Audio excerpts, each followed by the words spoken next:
Good morning students. आज हम करने वाले हैं comprehension of the poem once upon a time.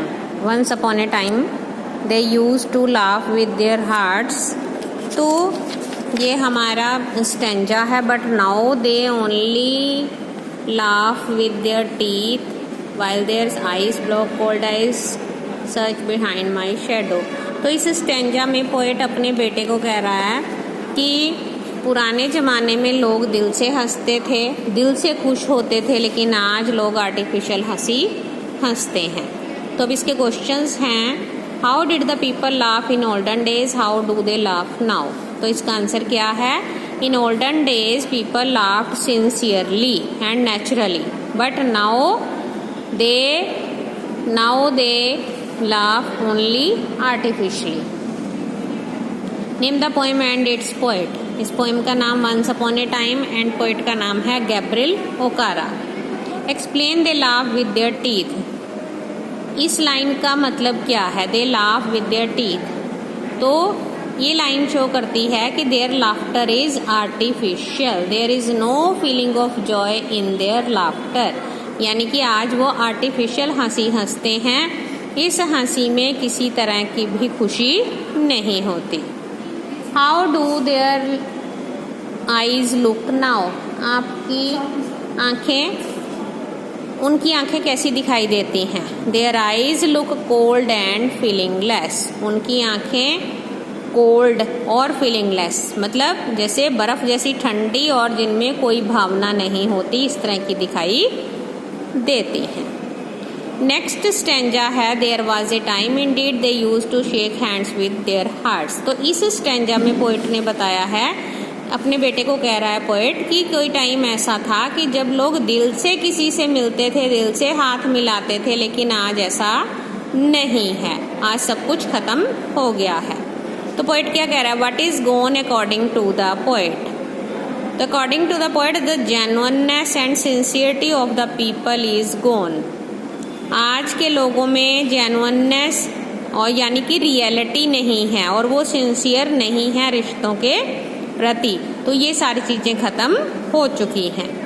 How do people shake hand now, they shake hand insincerely, they shake hands with one hand. आज वो sincerely नहीं, यानी कि दिल से किसी से हाथ नहीं मिलाते और एक ही हाथ किसी से मिलाते हैं। What do the people do with their left hands? तो पोएट कह रहा है कि लेफ्ट हैंड से वो क्या करते हैं, वो लोगों की पॉकेट काटने की कोशिश करते हैं। With their left hands they try to rob the pockets of the other persons. तो वो अपने लेफ्ट हैंड से दूसरे लोगों की पॉकेट काटने की कोशिश करते हैं। What kind of feelings does the poet express for the past? Poet past के लिए कैसी फीलिंग्स एक्सप्रेस कर रहा है इस स्टेंजा में। He express nostalgic feelings. Nostalgic feelings का मतलब होता है कि पुराने समय को याद करके पोएट ये चाहता है कि वैसा ही समय वापस आ जाए। नेक्स्ट स्टेंजा है, feel at home come again they say, and when I come again and feel at home once thrice there will be no thrice. तो पोएट इस स्टेंजा में कह रहा है कि भाई आज हम किसी के घर जाते हैं तो वो एक जस्ट फॉर्मेलिटी से कह देते हैं दोबारा आना, लेकिन एक दो बार अगर हम जाएं तो दोबारा हम उस घर में हमारा स्वागत नहीं होता। तो क्वेश्चन है, the who is being asked to come again. किसको कहा गया दोबारा वापस आने के लिए, the poet is being asked to come again. दोबारा पोएट को ही दोबारा आने के लिए कहा गया है। Where is he being invited to, उसको कहाँ इन्वाइट किया जा रहा है। He is being invited to the home of the host. किसी भी व्यक्ति के घर जहाँ वो जाता है उसको होस्ट कहते हैं। तो उस होस्ट के घर उसको इनवाइट किया जा रहा है। By whom is he being invited? किसके द्वारा उसको इनवाइट किया जा रहा है, होस्ट के द्वारा। He is being invited by the host. What is meant by feel at home? Feel at home का मतलब क्या होता है। Feel at home का मतलब होता है कि हम कहीं भी जाएं, वहाँ पर जाकर हमें वैसा ही कंफर्टेबल फील हो जैसा कि हमें घर पे होता है। तो इसका मतलब क्या है, it means to make one self comfortable and to feel easy, अपने आप को कंफर्टेबल महसूस करना। नेक्स्ट है so I have learned many things son, I have learn to wear many faces. तो पोएट अपने बेटे से कह रहा है कि मैंने बहुत सारी चीज़ें सीखी हैं, इसके साथ ही मैंने क्या सीखा है कि जिस तरह से हम टाइम के अकॉर्डिंग, ओकेजन के अकॉर्डिंग ड्रेसेस बदलते हैं, वैसे ही मैंने चेहरे भी बदल लिए हैं। तो what has the poet learn? The poet has learn to wear many faces like dresses. उसने कई तरह के चेहरे पहनने सीख लिए हैं। What is involved in wearing faces? का इसका मतलब क्या है? Wearing faces involves putting on false expression on the face.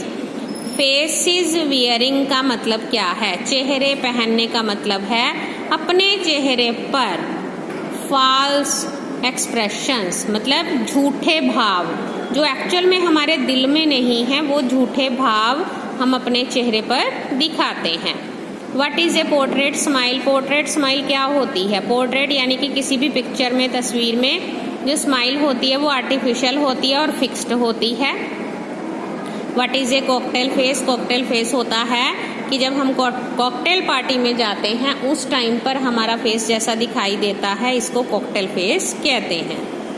And I have learn to laugh only my teeth. Poet कह रहा है कि मैंने भी लोगों की तरह ही आर्टिफिशियल हंसी सीख ली है। Who is the speaker in the poem? Speaker कौन है इस पोएम में? पोएट स्पीकर है। What has the poet learn to do with his feelings? Poet ने अपनी फीलिंग्स के साथ क्या करना सीख लिया है? उनको छुपाना सीख लिया है। What is the meaning of laughing with only my teeth? Laughing with only my teeth means poet has learnt an artificial laughter. उसने artificial तरीके से हंसना सीख लिया। What kind of life is poet living? Poet कैसा feel कर रहा है इस टाइम पर? कैसी लाइफ जी रहा है? आर्टिफिशियल लाइफ जी रहा है। और लास्ट स्टेंजा है हमारा, but believe me son I want to be. वो कहता है कि मैं जैसा पहले था वैसा ही बनना चाहता हूँ। तो whom is the poet talking to? Poet किससे बात कर रहा है? He is talking to his son. What are the things that the poet wants to unlearn? Poet कौन सी चीजें भूल जाना चाहता है? The poet wants to unlearn the muting things like hypocrisy and deception. किसी को धोखा देना और गलत भाव चेहरे पर रखना और वैसी आर्टिफिशियल जीवन जीना, ये वो भूल जाना चाहता है। देन अगला क्वेश्चन है what does the poet compare his teeth to? वो अपनी किसके साथ कंपैरिजन कर रहा है? He compares his teeth to the poisonous teeth of a snake. एक स्नेक के जो पॉइजनस बहुत जहरीले दांत होते हैं उनके साथ अपने दांतों को कंपेयर